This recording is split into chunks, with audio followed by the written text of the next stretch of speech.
All right. All right. Welcome, everyone. Welcome. So my name is Andrea Johnson. My pronouns are she, her, and I am the manager of projects with the Sport Safety Department at the Coaching Association of Canada. Thank you all for joining us at the 2022 Petro-Canada Sport Leadership Sportif Conference. From coast to coast to coast, we respect and acknowledge the First Nations, Inuit, and Métis peoples of Canada as the keepers of the territory upon which we'll be learning today. Here in Ottawa, we are on the unceded territory of the Anishinaabe Algonquin Nation. If you're joining this session virtually, we encourage you to follow the link in the chat to learn about whose land you are living on. A few housekeeping notes before we begin. The presentation materials are available in both English and French. You can access the simultaneous interpretation by scanning the QR code, which is on the screen, or by visiting the session page in the agenda on the online conference platform. In order for this simultaneous interpretation to be as smooth as possible, this session will be presented entirely in English. Please speak thoughtfully and respectfully in accordance with the CAC's Code of Conduct, Positive Workplace, and Equity, Diversity, and Inclusion policies. Language deemed to be disrespectful or derogatory will warrant removal from this session and all further conference activities. Please note that this session is being recorded, including the chat. This session is titled Mental Health Powers Performance. And for the next hour or so, we'll be exploring the power of mental health, learn about evidence-based mental health trends and strategies, navigate the importance of powering oneself, and understand the role and responsibilities of becoming a mental health champion in sport. I am very grateful today for the opportunity to share the stage with our presenter for the session. And without further ado, I'd like to introduce Jennifer Miserelli. Jennifer is a PhD candidate in the School of Human Kinetics at the University of Ottawa, a swim coach, a mental performance consultant, and the Director of Education and Outreach at the Canadian Centre for Mental Health and Sport. Jennifer, the stage is yours. Perfect. Is my mic on? Is my mic on? Oh, amazing. You can hear me. Fabulous. Well, thank you so much to those of you who decided to join us for our live session today. And for those of you joining virtually, welcome. Like Andrea said, my name is Jennifer Miserelli. My preferred pronouns are she and her. And I do live here in Ottawa. The topic today is mental health powers performance. This is the new slogan of the CCMHS, or the Canadian Centre for Mental Health and Sport. And the purpose of this slogan is really to embolden and empower the sports community to understand and use mental health as a critical performance factor.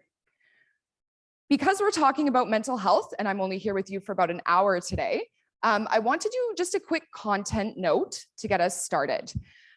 Because we are chatting about mental health, this can bring up a lot of different feelings, thoughts, emotions for individuals in this room or virtually as well. So I offered the SPORT acronym, just to add a little cheese to the presentation. Should any of the stories that I share, including about myself or some of the experiences or some of the stories that I've heard, bring up things for you in different ways, I would encourage you to use one of the following methods to kind of cope with it. So you are welcome to step out at any time. Judgment-free zone, it's all good. You can also participate, ask questions, stay curious. Feel free to, I don't know if that was me. Observe, sorry. Feel free to observe. So observe kind of some of the thoughts, feelings, and emotions, sensations that are coming up for you. Feel free to take some time to reflect. Or just take time in general. So I'm going to be here after the session if anyone wants to debrief or has additional questions, because the goal when we're talking about mental health is really just to create a safe space. So who am I? So yeah, I'm Jennifer, I guess saying my name for the third time. Why am I here? How did I get involved? And why am I involved with the Canadian Centre for Mental Health and Sport? So my story is very unique. In the sense that many of us in this room are sport leaders, coaches, maybe former athletes. So I was a former athlete myself, and I have a very interesting history that has brought me to this stage. So I grew up with a mother who has a diagnosis of schizophrenia, which means that I was parentified at a very, very young age.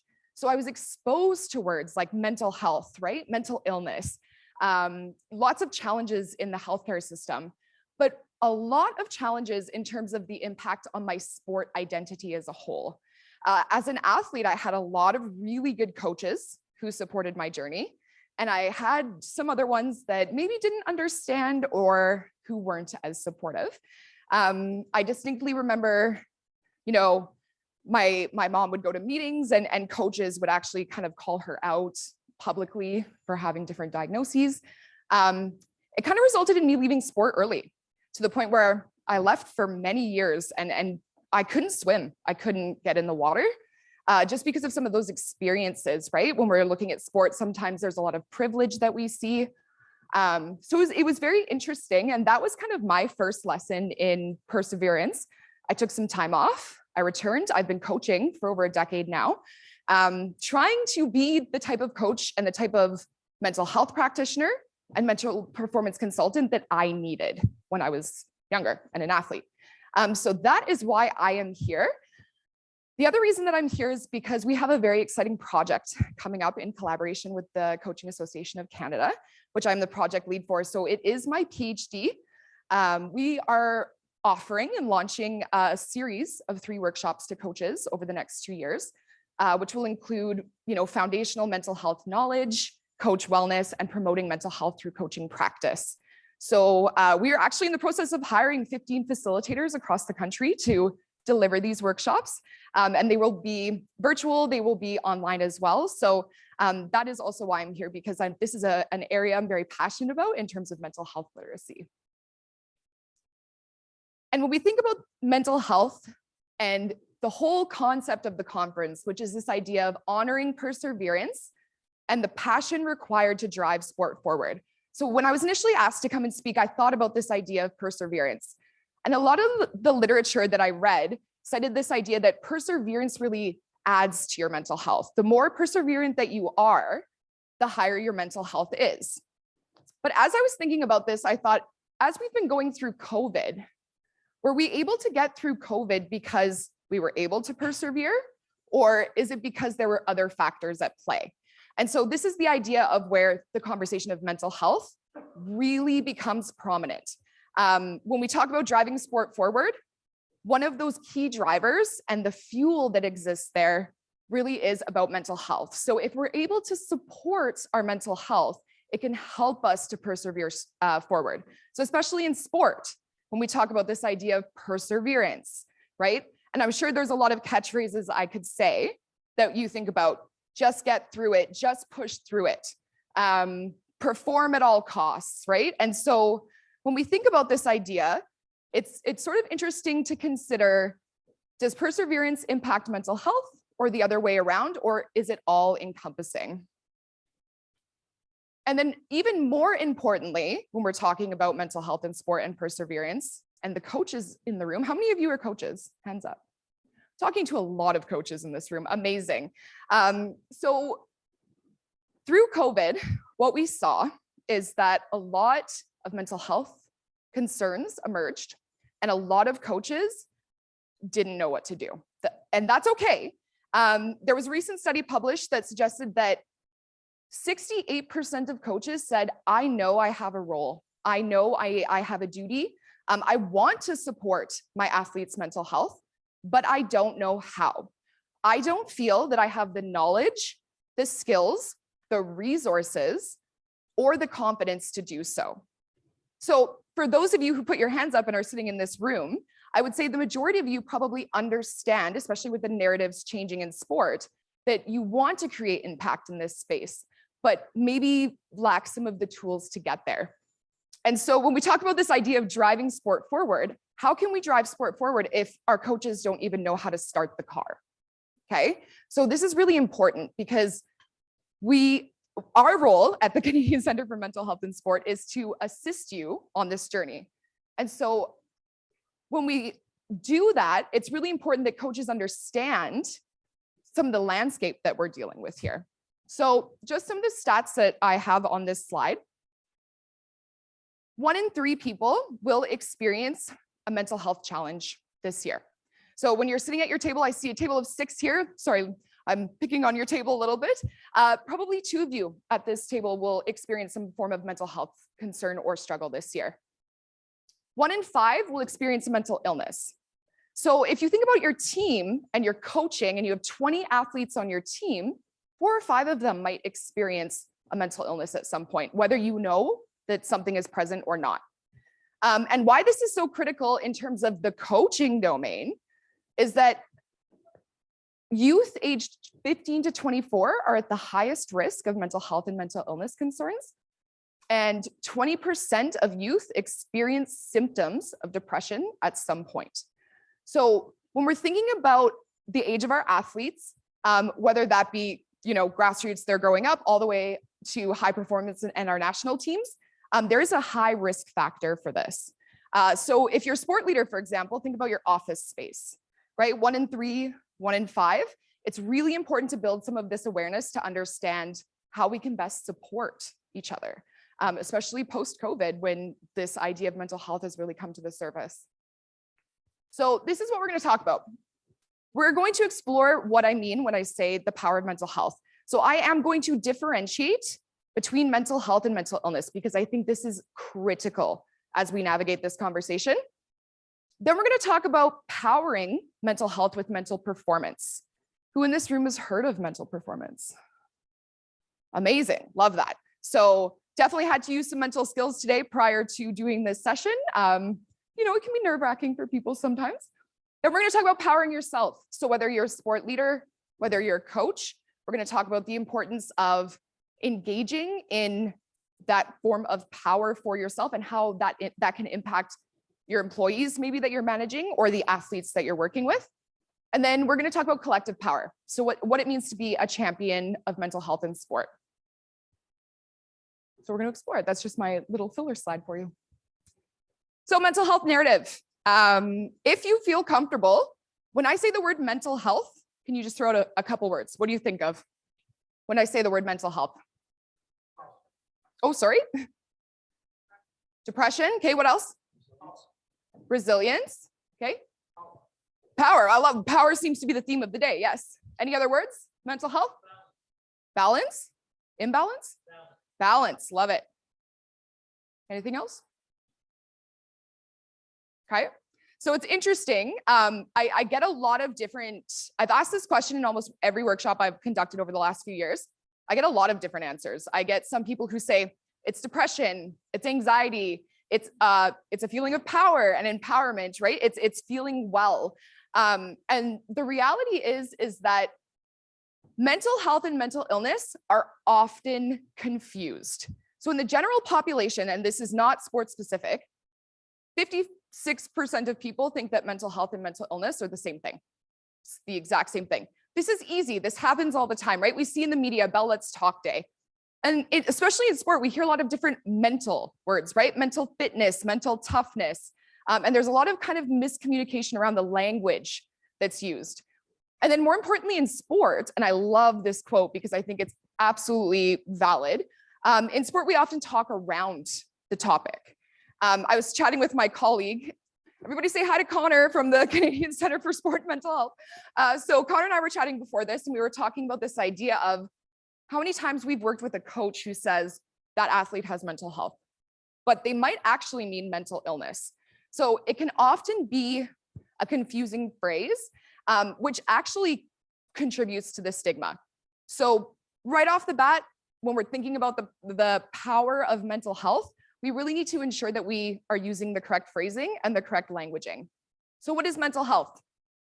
So it is a state of psychological, emotional, and social well-being. So it's essentially how each and every one of us think. It's our emotions, how we feel them, how we regulate them, and our social connections. So it's very interesting. Who in here has a cell phone? Anyone? Yeah? Okay, almost everyone. Yeah, at some point, I think we've all had a cell phone of some kind. So just like we, enjoy our Androids and our Apple products, mental health is absolutely universal. We all have it. Just like physical health, we go to our doctor or naturopath, whatever you're into. We all have mental health as well, and we all have the capacity for positive or negative mental health. Positive and negative, tough terms, helpful, harmful, productive, not. But essentially, when you are in a state of having helpful or high levels of mental health, we're seeing someone who feels very purposeful, very passionate, very motivated, right? So maybe you can think of some athletes who have been in a very mentally healthy state. They're more committed. They're showing up to practices. They're more motivated. They're able to persevere a little bit more. So it's universal. Everyone has it. I have it. You have it. It is dynamic. It is constantly changing. So my mental health in this exact moment is very different maybe than what my mental health was this morning, because I've been, nerves, and that's okay. Very different than what my mental health was a week ago, because it is dynamic based off of what I do to take care of my mental health. Because that's the point. It's manageable. So universal, dynamic, manageable, mental health, universal. With sport, so I'm going to be talking about a couple different research articles and studies throughout this, but this one is specifically from a MyTac study that was done with OTP. And one of the athletes really, pulled this out, and I think it ties this very, very nicely together.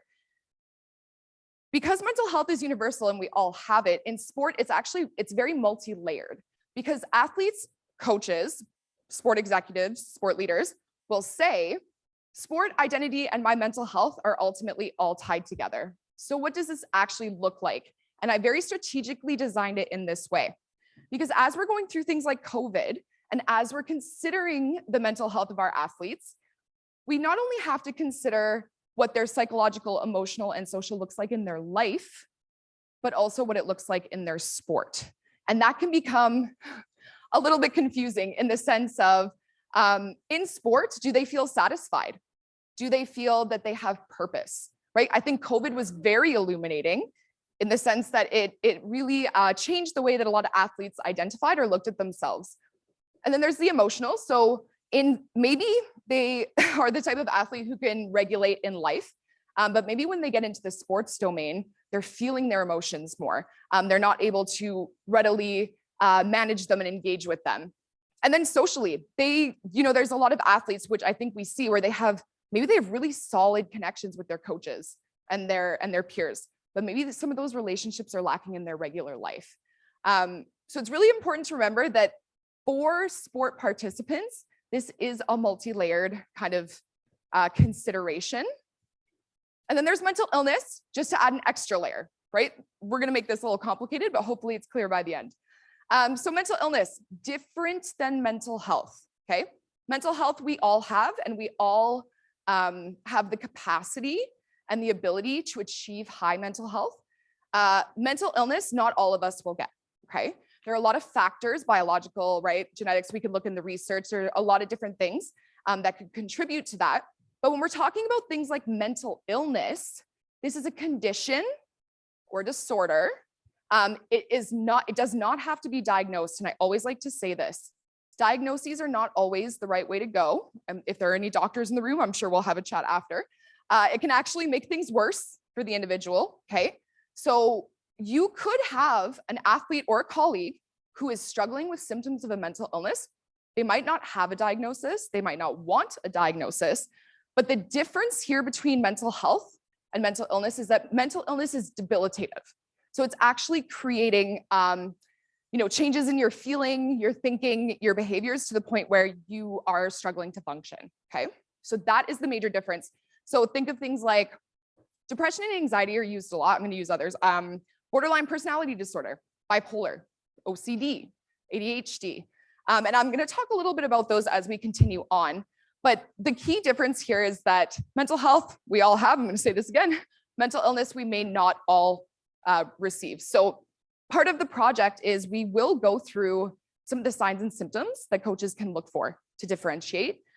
It's going to be embedded in sort of that mental health literacy component. What did we see during COVID? I was asked to specifically highlight this, and I think this is very, very important and critical. So when we think about mental health and mental illness, one of the studies that was conducted really highlighted a lot of different areas of the impact of COVID in sport on our psychological, emotional, and social, and coaches specifically.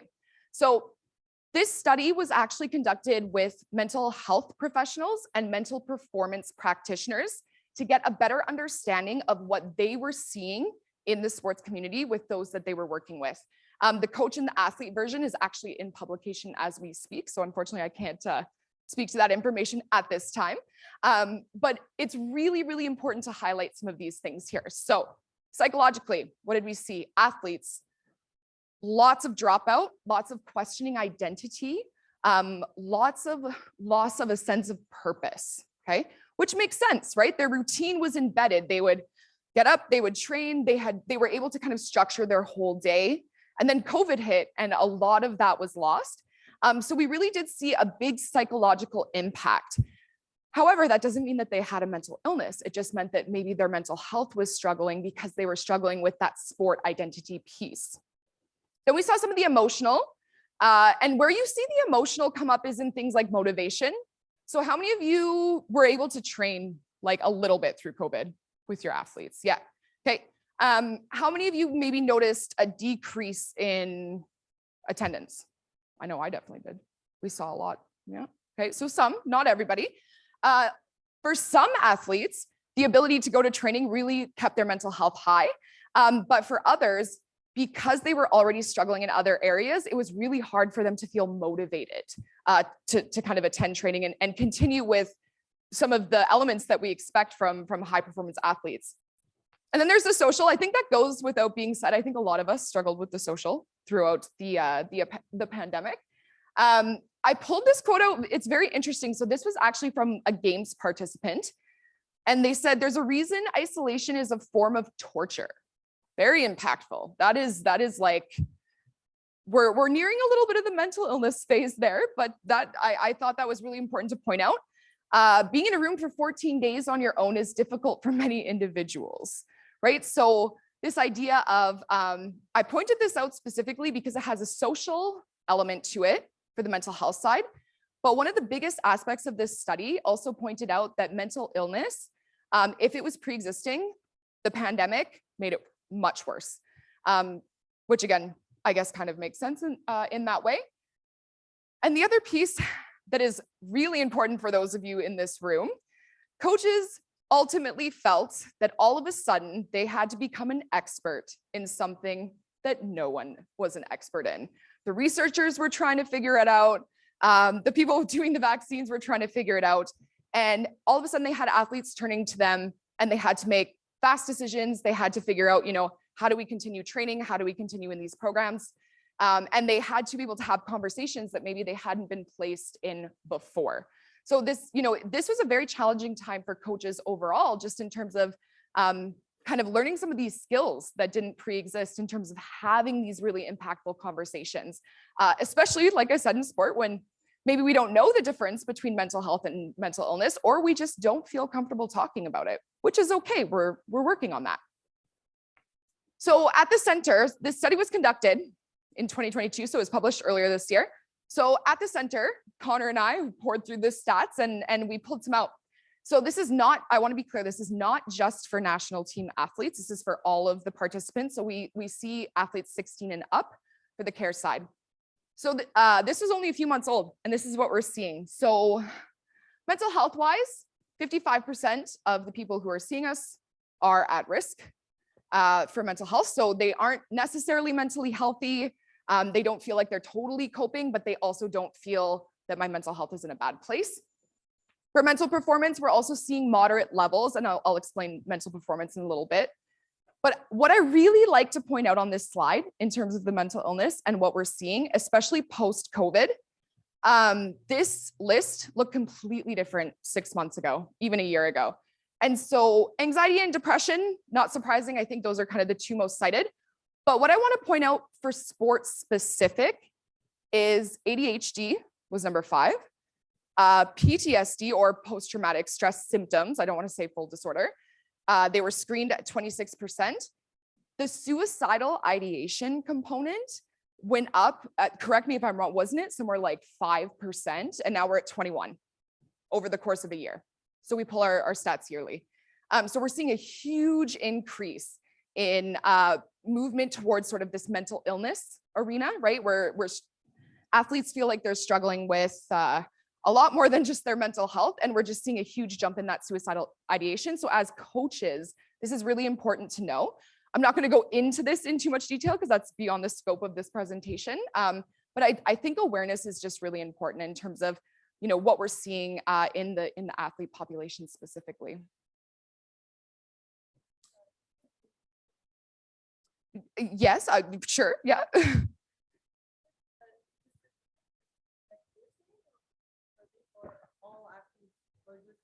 Sorry, the athletes who, correct me if I'm wrong, it's the athletes who have gone through the center. Yeah, yeah. So it makes sense that it would be slightly skewed, right? But it's a good like sample of what, so if the athletes are struggling, it's a good sample and representation of what is actually out there, right? So when we're looking at those stats, we're looking at what did we learn from COVID in terms of some of the mental health, mental illness. Ultimately, I love this quote. This comes from a similar study. Investment. So what athletes are looking for is investment, whether that be from their coaches, their IST, their sport leaders, PSOs, NSOs.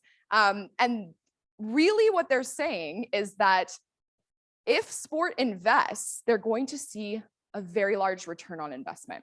So I thought this idea was really interesting because for those of you who are sitting in this room as coaches, and the answer is going to be different for each of you, but I would encourage you to reflect on where you put your investment. So what is in your investment portfolio, whether that's on a daily basis, monthly, as you're periodizing, if you're a sport leader, what does that look like in your planning and policies? Sorry. And how do you perceive your return on the investment? So is it performance specific? Are we looking for some growth, development? What does this language look like in your organization? Because often I hear, especially at the high performance level, there is no room for mental health. It's all about performance. It needs to be about the performance. It needs to be about the medals. I think because of COVID, this narrative has shifted. So I would just encourage you to think about that. What is in your investment portfolio? How do you kind of perceive this? How do you navigate this? And is there space for mental health? Because if we're saying that mental health powers performance and it is an important performance indicator, how much space do we put there? And I think this requires a large narrative shift. So I finish every section with some mental health tactics. So what can you put in your playbook for mental health? On an individual level, I would ask that you think about your own mental health narrative. So each and every person in this room is influenced by, they were raised by a particular family. They are surrounded by a specific social circle, organization, team, culture. All of these things influence the way that we talk about mental health, the way that we perceive mental health, whether we think mental health and mental illness are the same or they're different. And it does impact the way that we interact with our partners, our friends, our athletes, our colleagues. And so it will, at the end of the day, inform how far you're willing to kind of consider the power of mental health as we kind of drive this forward. On an organization and team level, we talk about this a little bit more in depth in some of the CCMHS workshops, but audit your values and philosophies. So if you're a coach running a team, whether you're a head coach or whether you're part of a greater team, what types of values and philosophies are in your policies? Like, do you sit down at the beginning of the year and talk about things like mental health? Is it part of your team values? How do you come up with some of these things? And then in terms of your own coaching philosophy, what does that look like? And that's going to require you to go back to your mental health narrative. And then as a collective, ultimately, we really need to strengthen mental health literacy. And sometimes when we say mental health literacy, people, they're like, oh, kind of sounds like a research word, mental health literacy. But that's why I'm doing the project that I am, because as I was pouring through kind of all of the literature, the evidence, and what is actually informing our practices on the ground, sport is behind in terms of what we are doing in the world of mental health literacy. We're forgetting a lot of really critical components. And traditionally, how we educate coaches or leaders is based on mental illness, but that's not enough, because to prevent mental illness, we need to be able to promote mental health. So how do we do that? The next part is going to talk about powering mental health through mental performance. So what my project is doing is we're taking this idea of mental health and mental illness, and we're adding the unique aspect of mental performance. And that's the framework that we're operating over the next 2 years. And we're going to test it. And we're going to see, how is it efficient? Does it work? Does it create impact? What kind of impact does that create? Does it only create an impact in sport, or are we going to see impacts in your personal lives with your families or in other jobs? And so the idea of mental performance is incredibly important when we're talking about mental health. So mental performance, for those of you, I feel a lot of you raised your hand when I had asked, but mental performance is basically the ability to adapt to changing circumstances. It's your ability to use your cognitive processes and self-regulation, buzzword, competencies, to perform in a dynamic changing environment.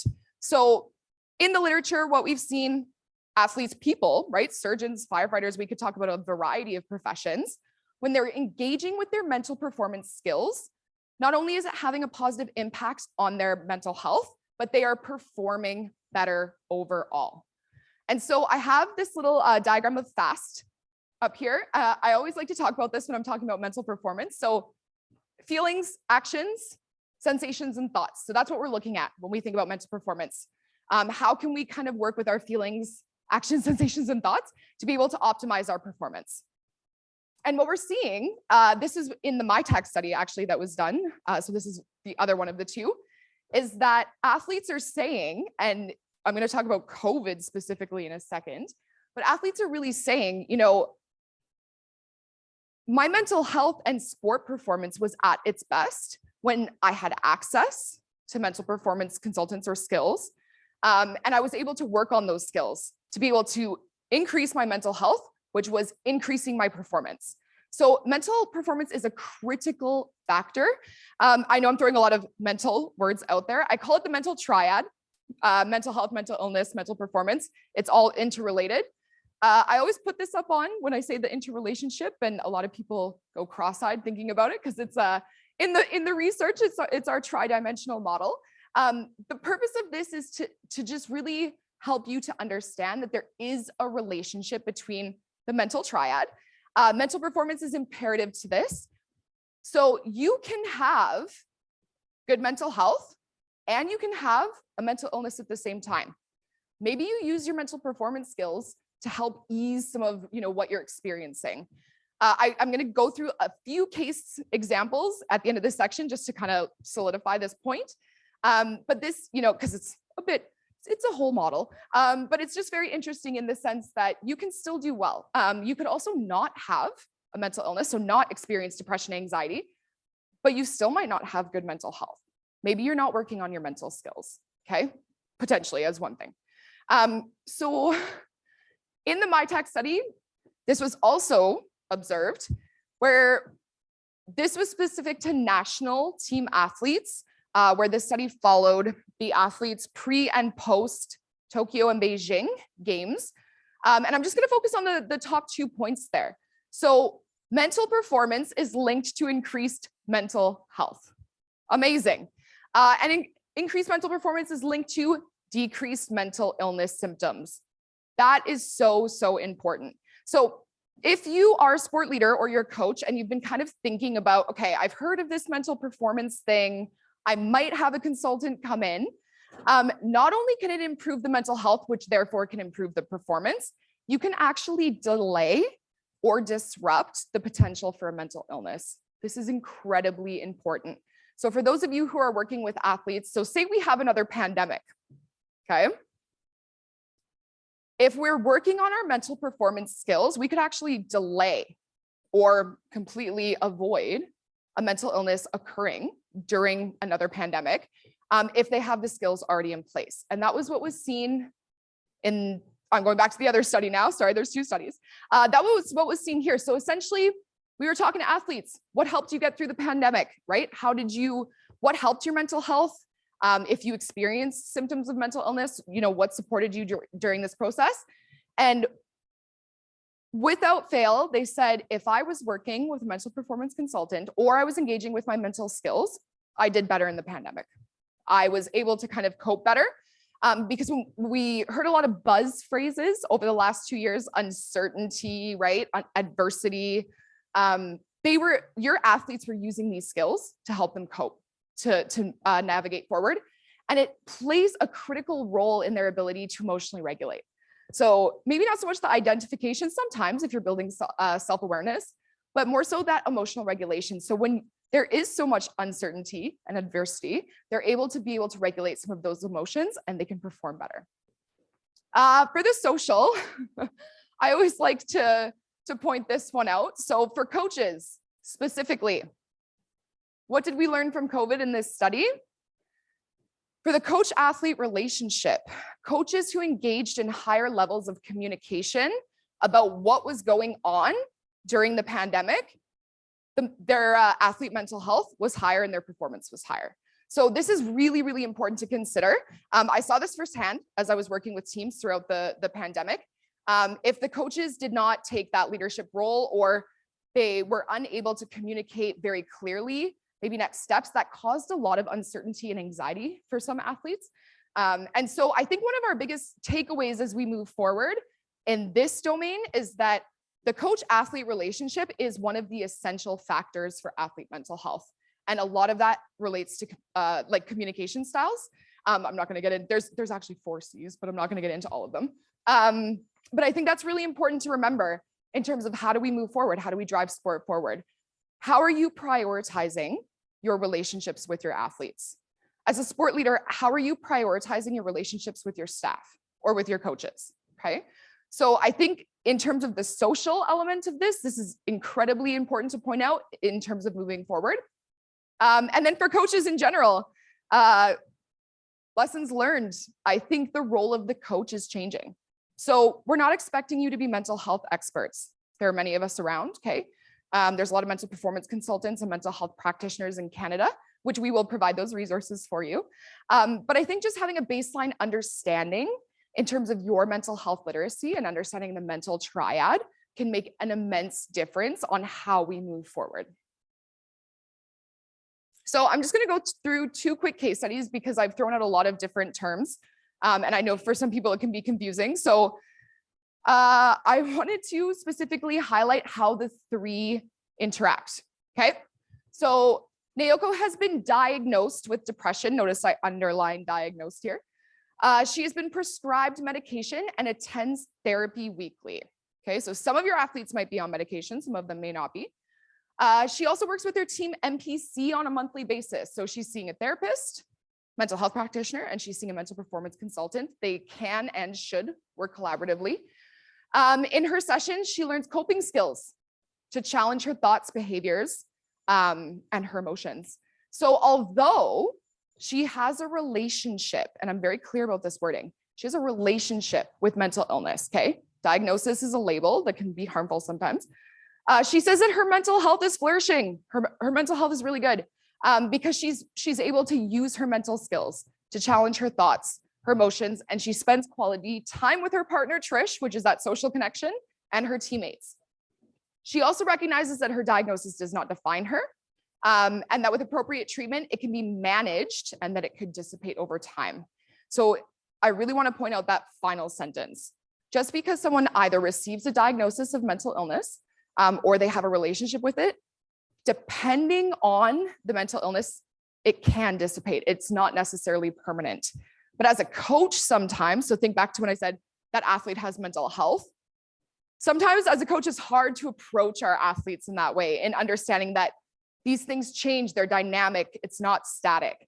So being able to approach our conversations and our athletes in that way is incredibly important.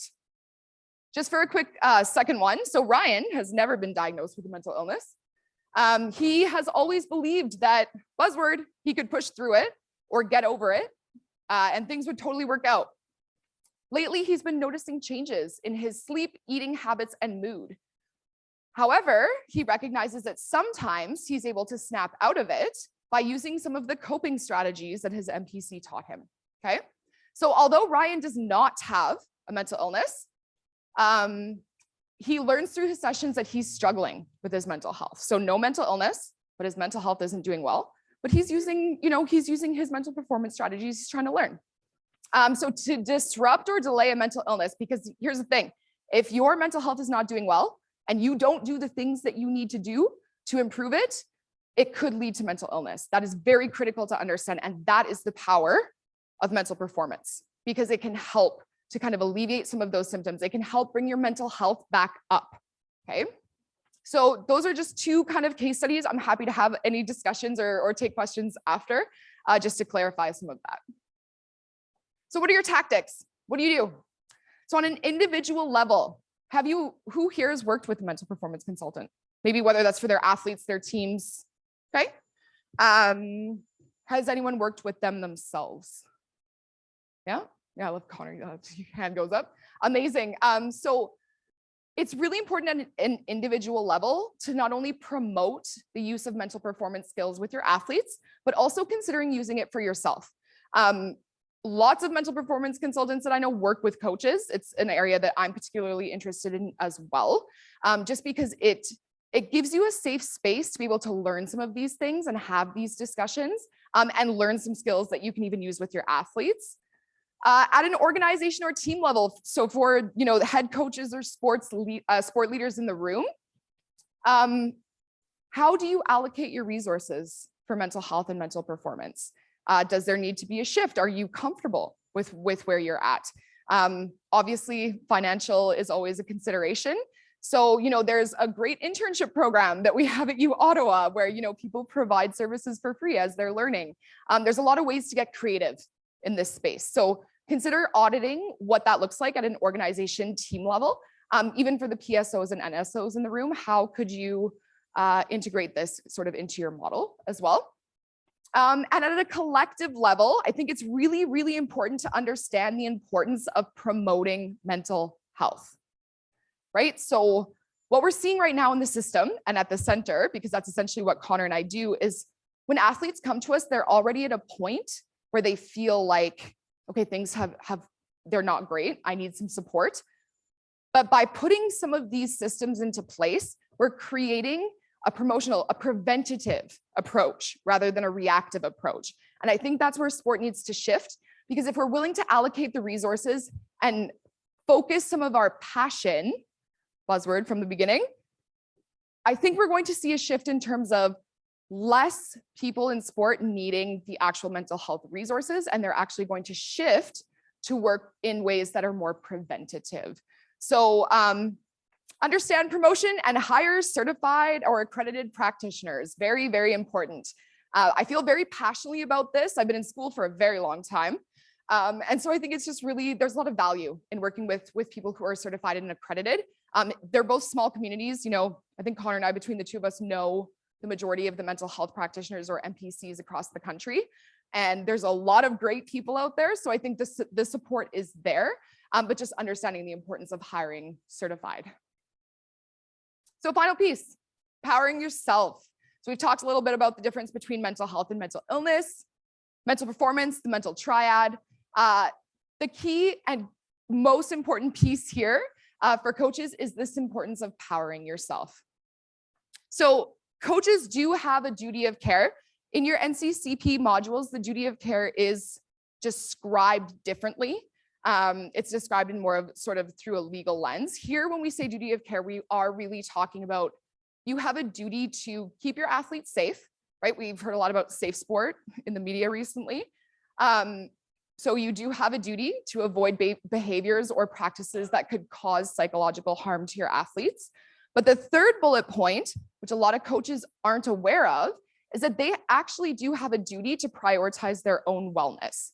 And often we talk about this on sort of the path to peak performance, which can sound a little bit cheesy, but it's really, really incredibly important. Here's why. So I was recently having a conversation with an athlete a few months ago that, they had disclosed some mental health concerns to me. We were kind of talking about the factors that were involved. And I said, have you talked to your coach about this? And this was their response.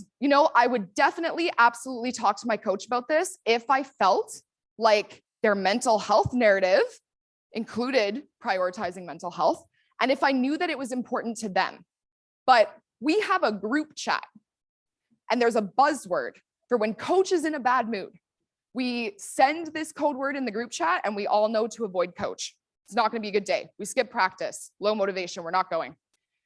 And I heard this and I was like, oh, yikes. Okay, so this is interesting because you have your athletes saying, if I felt safe or if I felt that the coach prioritized this, or not even prioritized, but was able to have this conversation, I would approach them.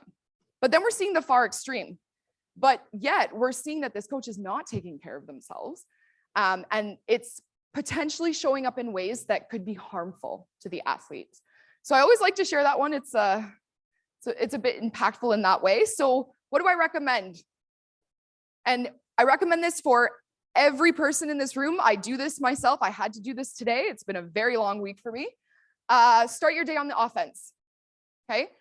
As coaches, as sports leaders, we start our entire day, we're on the defense for everybody else, whether that's our kids, whether that's our athletes, whether that's our partners. You know, we all probably sit on different boards or do different things. And we're constantly in this mode of defense. So one way to prioritize your own mental health, and you can share this with your athletes as well in whatever capacity you would like. Sports leaders, you can do this in your office, is being able to start your day on the offense. It doesn't take a lot. It takes a check-in. So has anyone seen this before? Raise your hand. Yeah, perfect. So there was a strategy for high performance sport and mental health that was released. And this is the continuum. So you've probably seen this version from the Mental Health Commission of Canada. It's been slightly adapted for sport. I was just talking to my supervisor this morning. We're going to adapt this even further. So there's it's going to be a little bit more clear about what we're looking for in sport. But essentially, it gives a really good scale for what to look for, signs and symptoms, right? The area that we might not feel comfortable with, or maybe an area that we may not feel as well versed in. It gives you a bit of a guide or a compass. So it goes from healthy to ill. And in the boxes on the top, it gives you a really good breakdown of what you're looking for in terms of your FAST. So I talked about FAST earlier when I was talking about mental performance. So in terms of your feelings, your actions, your sensations, so physical sensations, and your thoughts. So for yourself and for your athletes, it's a really good guide to be able to tell where you're at. Quick check-in, start your day on the offense, where am I? And then it is really good on the bottom because it can kind of tell you who to refer to, what resources, right? So if I'm noticing this with my athlete and I have a conversation and they're consistently injured and ill, okay, maybe I need to look for a mental health practitioner because mental health or mental performance consultants cannot deal with mental illness related issues. So if things are more on the right side, it's really important to differentiate who's working with that athlete. So, oh, sorry, I put it in there twice. Just really wanted to solidify that point, I guess. Just a quick breakdown. So healthy, green, right? Traffic light system. So it's kind of easy to remember in that way. I'm not going to go through each of these points, but these slides are available to you. So for those of you taking photos, you get the slides. You can have them after. I appreciate it though. And so you're looking at the changes in your FAST. In the center, it's what you're going to do. So it can be recommendations that you make to your athletes, or it can be things that you do for yourself.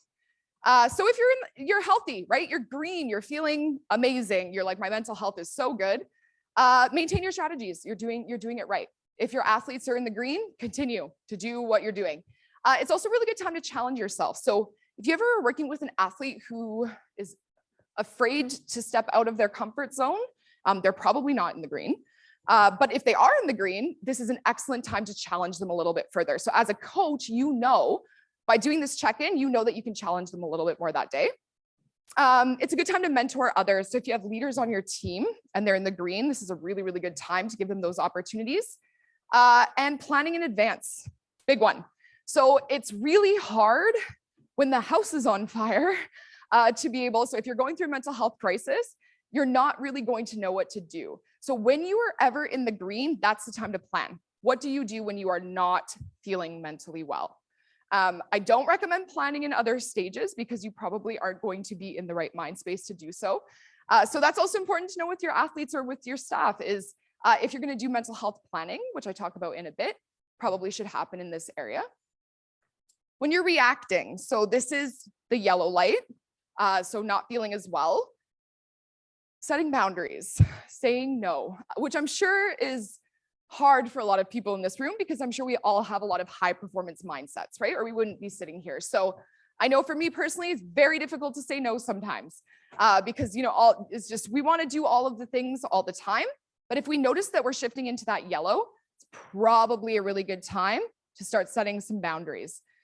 This is also for athletes and for yourself, a good time to prioritize rest and recovery. Sometimes I know that can be difficult. I can attest to that this week for sure.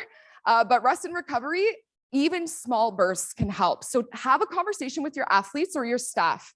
What are they doing for rest and recovery? And maybe come up with some different ideas of small things that they can do even throughout their workday or throughout their training or competition schedule that could help them through that process. And then auditing values. I think that kind of makes sense, right? Why am I reacting? Is there something misaligned? This is more for the coaches and the staff in the room. But if you have older athletes, you could ask them about that too. And then there's injured. So injured means that we're tipping the scales. We can use mental performance strategies here to help tip us back over. But often when you're injured, you're seeing a lot of more social avoidance. You're seeing more of an impact on the mental health that is it's an indicator of we need to do something now to change this, or we're going to get into the red very quickly, okay? So if you are feeling injured or your athlete is feeling injured, it is very important, one thing per day that I can do well. Because oftentimes, especially when we are high performers, we want to tackle all of these different things. But motivation does not start with thought, it starts with action. So if you're able to do one thing really well, it could kickstart your motivation and help move you back over to the yellow, back over to the green, and see connection, right? So if we're thinking about the basics of mental health, social, emotional, psychological well-being, we're kind of playing on each of those things in this area. And then there's ill. So this is where you're definitely going to want to get a mental health provider involved. This is where firm boundaries are very important. And I also really want to mention that this is where you need to ask the tough questions, whether this is with a conversation with your athlete or even with yourself. So if your athlete's consistently in the red, I've been seeing this a lot lately, I'm asking them tough questions, right? Because something is out of alignment, something isn't working. And often the reason that we can find ourselves in the red is because we're avoiding, right? We're avoiding the things that are causing us to be in this area, whether that's a values misalignment, whether that's maybe it's a deep-seated relational issue with their coach, right? It's a mismatch. Maybe they don't feel like they have any purpose in sport, right? They're questioning their identity. This is where tough questions are important. That is hard work. I wouldn't push them to that right away. Get them some support first, or get yourself some support and then start asking the tough questions. But I find that in this area, we're seeing a lot of mood swings, a lot of inability to complete tasks. This is where we're very much in the mental illness danger zone. So it's going to be really important to connect, make sure that there is appropriate resources in place. And then, challenge some of those values and kind of find out how you ended up there. So how do we use this, right? Great tool. You will all have access to it. Starting your day on the offense. So just a quick summary, 2-minute rule for yourself and for your others. I would just recommend starting this with your team. There are very easy ways to check in with your athletes that can take less than 30 seconds. So a lot of the teams that I work with have they use a code word. They have a color word. They have an anonymous sticky note chart that people just put where they're at. They don't even have to put their name, and they put it on the chart. That way the coach knows where they're at that day, right? Where am I falling on this continuum? Because not all athletes are going to feel comfortable expressing verbally. So finding ways to also check in a way that is maybe nonverbal or maybe anonymous can also be helpful, because that does move us in the path or on the direction towards being more open about mental health. And just like we send our athletes to weight train and work with our athletic therapists, it's important brain training. So to build self-awareness of where we're at in terms of our mental health, or whether we're kind of edging towards that mental illness, there needs to be repetition. So just like we're asking them to lift weights, to build muscle, there needs to be consistency in this and routine. so that we're able to just get more comfortable with seeing where we're at in terms of our mental health. It creates common language. So you can use this continuum. Like I said, hopefully we can adapt it and make some user-friendly versions, but athletes, common language, and leadership. So you can use this in your leadership. Like I've used this in offices. This is used in schools. Just like a very small thing, small change that you can make is so important and so critical. And as a coach or as a leader, it can actually, it's your compass. It's your ability to see where you refer. And you know, we have a booth out there. You can scan our QR code that will take you to our site that will give you more information about where to refer, the different resources available. Because as a coach, being able to kind of, you know, recognize the symptoms on this continuum, respond to them and have the conversations thinking about your mental health narrative, and then being able to refer, 3 R's, very, very important for a coach or for frankly any leader who is having these really critical conversations about mental health. And then there's mental health planning. And I'm not going to go too in depth into this because it's a big component of some of the workshops coming up, but I would encourage you to consider, and this is for both leaders and coaches, do you currently do any type of emergency planning in your program? So I think, you know, I think we're supposed to be, but have you considered adding mental health to that plan? So I'll give you a very, very good example. I was traveling with a team a few weeks ago. Coach hadn't had a mental health in place. Like we collected some information, but didn't have all the facts. Turned out that the athlete had been on mental health medication, mental illness medication. We were unaware. There was an incident. So it's really important when you're doing mental health planning. It's a good way to collect information so that you can open up conversations and open up dialogue with your athletes. And it's a very, very good way to start the conversation. Because thinking back to what I said at the beginning, in sport, we talk around it. If people aren't prepared to have the conversation, completing a mental health plan is a really, really good way to start. So we have 10 ideas of things that you can put on there. You will get these slides, so don't worry, you don't have to take a picture of it. But it really allows for individualized plans. So I'm even thinking for sport leaders and with your staff. How do I approach you if I'm concerned about your mental health? What do I need to know about you if you're not in the green and you're not in the yellow? You know, if you're tipping more to the orange and the red, how do I approach these conversations?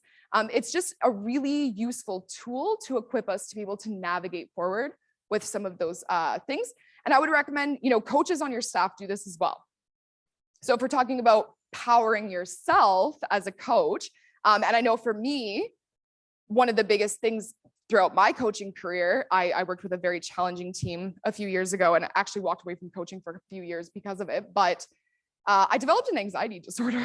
I was working at with a club level, and I would have loved having one of these in place because I think it would have been a really critical piece of my kind of treatment plan or my care plan. And maybe I would have navigated that path a little bit differently. So mental health planning, just some ideas. When you're doing this, think of periodization. So as a coach, when are your busiest times of the year? As an athlete, when are they peaking? When are their championships? Bring in people to talk, bring in mental health professionals, NPCs. Think about how you can kind of periodize mental health. It really isn't that much different than doing, you know, what we're looking at for strength training or nutrition. It's just kind of that added level. It'll probably take an additional 10 minutes, but it really can make a huge difference in terms of powering their performance over time. So tactics, just to finish off. Start your day on the offense and plan. Audit your policies and your support available for your staff. So if you are a sport leader, what support processes do you currently have in place? Do you use like EAP, for example, where they're calling an assistant support line? How are you promoting mental health in your workplace? Because if we're talking about that preventative versus reactive, those are two very different things. So in terms of, I think just auditing some of those policies, and if you are a head coach, what does that look like with your coaches or even with your athletes? What support is available to them? And maybe just kind of reflect on that. And then as a collective, we're trying to move towards engaging in more transparent conversations. So just kind of how can you engage with that? How can you, one thing a day that you could do a little bit differently that could help the mental health narrative collectively shift even just one tick, especially post-COVID. And so collective power is the final piece. And this is this idea, who's heard of like mental health champions in sport? Has anyone ever heard of this? No? Okay. Well, it's in the strategy. So it's this idea of a collective, right? A collective effort, a collective group of coaches and sports leaders who are working towards becoming mental health champions in sport. This is our idea of cultivating this collective power. So how can we do that? For those of you in the room who are maybe higher up in your coaching, or you are, CEO, you're working high-level executive, this is a really good opportunity to set up networking and mentorship opportunities.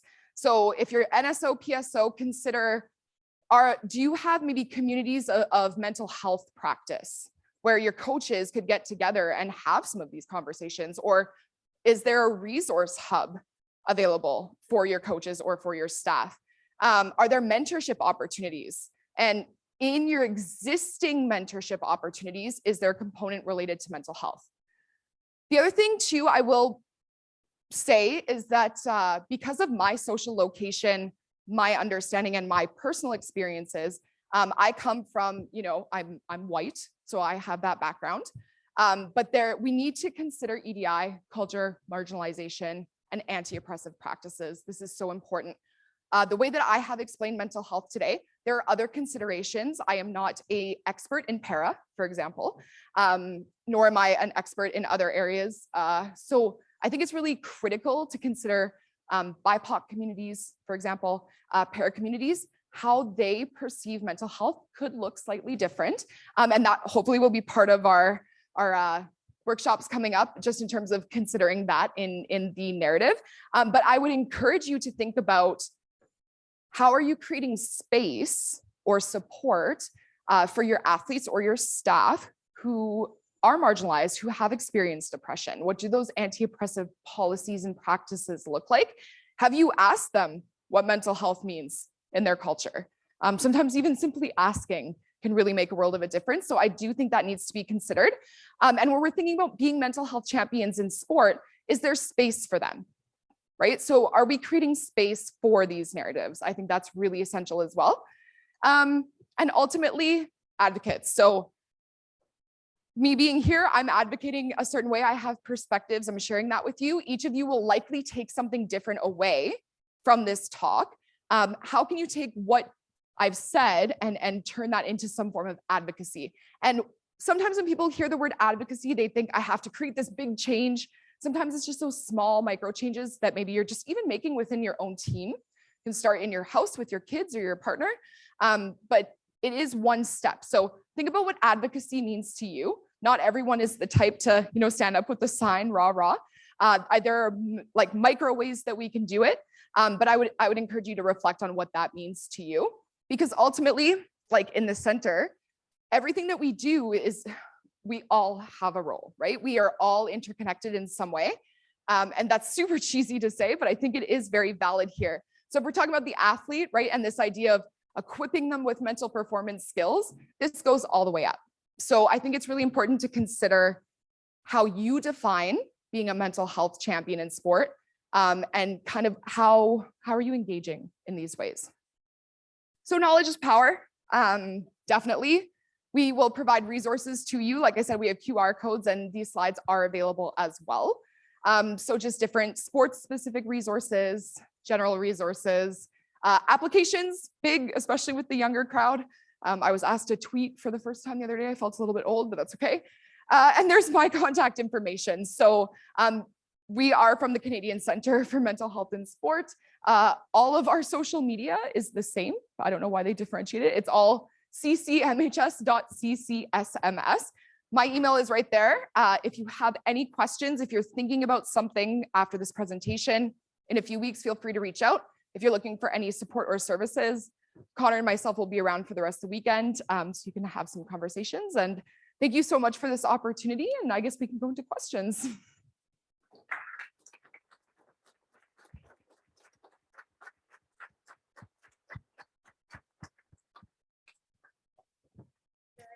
questions. We have about 5 minutes. and we have mics.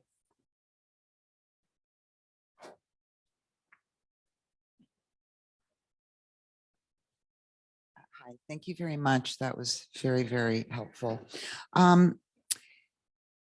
I would like to know, because many of us here that are coaches at the club level are dealing with minors. We're dealing with children, we're dealing with adolescents who are under 18 years old. Yes.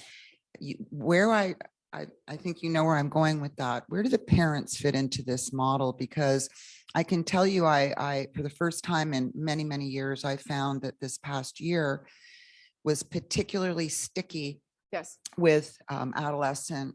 I had a couple of really, difficult situations that cropped up. And I've thought that I was reasonably well prepared, but I was really not prepared for this. And what further shocked me, I have to say shocked me, is the complete lack of, well, I guess I would say it's more complete denialism on the part of the parents, not wanting to sit down and have any level of conversation at all, not only with the coach, but any other support within the club, leadership in the club. So I'm just asking, if we can't break through the parent barrier, it's pretty difficult for us to sit down and work through these issues with 16, 17, anyone who's a minor.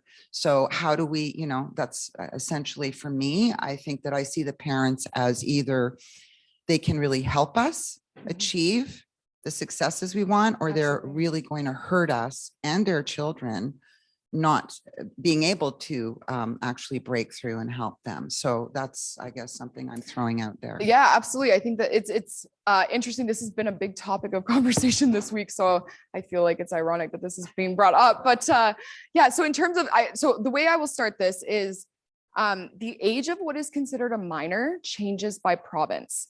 So I would encourage every coach to look to find out what the age, because it can be different.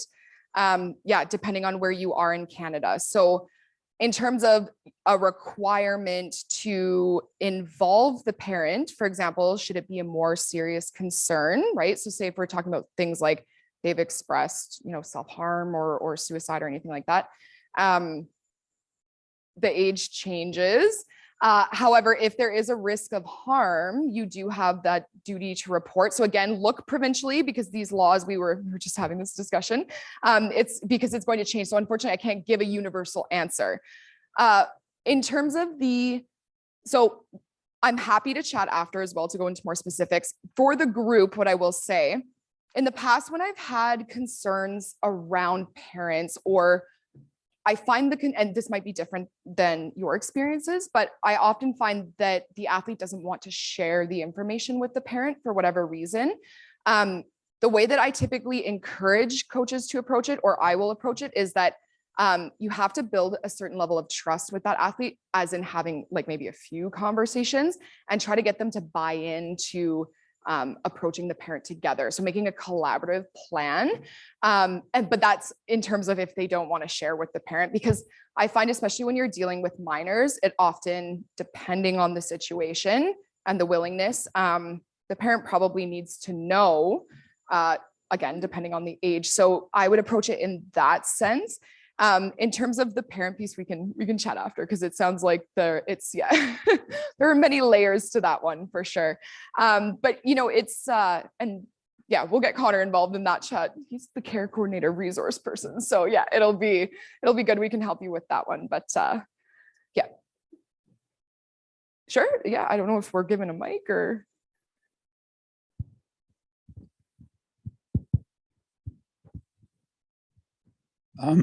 Following up with what that lady said. A couple of years ago, I had one of my athletes. He was going through a little bit of an issue. So his mom phoned me and said, Elliot doesn't want to come to practice. So I said, so she asked me, could you talk to him? So I phoned him and I said, what's going on? And he didn't want to say directly. So I said, come to practice and then we can talk. So found out that he was having problems with his mathematics. And he was struggling. And then addition to that, there was an issue with his stepdad, so on and so on. Mhm. So I said, okay, do you want me to get in touch with mental health individual that I know from Canada Games and so on? So I will have to talk to your mom first, let her know that this is the procedure that I'm going to take. And he said, sure. So I got in touch with, I spoke to his mom and I said, this is what I'm going to do. So I got in touch with I actually contact the Athletics Alberta and said, I have an athlete here. He's going through an issue. Could you recommend one of the mental health or psychologists, whatever, get in touch with him and I can link him up with this person. So he had one session with that person, was short session. And he was good after that, actually. Oh, okay. But it's just the fact is that the coach has to actually be proactive when it comes to that, because it can escalate into something more than, who knows. Absolutely. Yeah. Thank you for sharing that, for sure. I think, it's always an interesting, I've gotten into some good debates. I think Andrea was there for the last one we had at Summer Games, where this idea of the role of the coach and, is this within my scope? And some people feel comfortable and some don't, and that's okay. But I think stories like that really do highlight sometimes that, the coach does have the ability, maybe they have that really facilitative relationship or just healthy relationship that the athlete feels comfortable. And in that case, it was good that the athlete agreed to get the parent involved. So thank you so much for sharing that, because I think that's, there you go. Amazing. Perfect. Oh, okay. If you have any questions, we're sticking around after, so feel free to come and chat. Thank you. So much. All right. Yeah. Jennifer, another round of applause, please. Great. On behalf of the Coaching Association of Canada and all the participants here today and also watching virtually, thank you so much for sharing your time and expertise. Just personally, as a coach of U13 girls, and just upon your presentation, reflecting on some of the things I've seen following the pandemic, especially increased lack of confidence, increased feelings of doubt and anxiety, and knowing that this is the age where 1 in 4 girls drop out of sport. I just really appreciate having these tactics where I can help to implement them into my own coaching practice. So thank you so much. And thank you everyone who chose to join this session today. We would appreciate it if you could just take a moment to provide some feedback by completing the session survey. You can access it either through the session agenda in our online conference platform or by using the QR code on the screen. And then next up in the conference schedule for the in-person delegates is the welcome reception. So this is presented by Red Bull Canada. We are so excited to host you all at the RA Center for some snacks, drinks, and the return of basketball at the welcome event. Gear up and get in the game for a chance to win some awesome prizes from Red Bull Canada. Shuttles are running at the front of the Westin every 15 minutes, starting at 4 p.m. and between 4 and 4:45, with return buses starting at 6:30. So thank you all again for joining this session, and I hope to see you at the RA Center.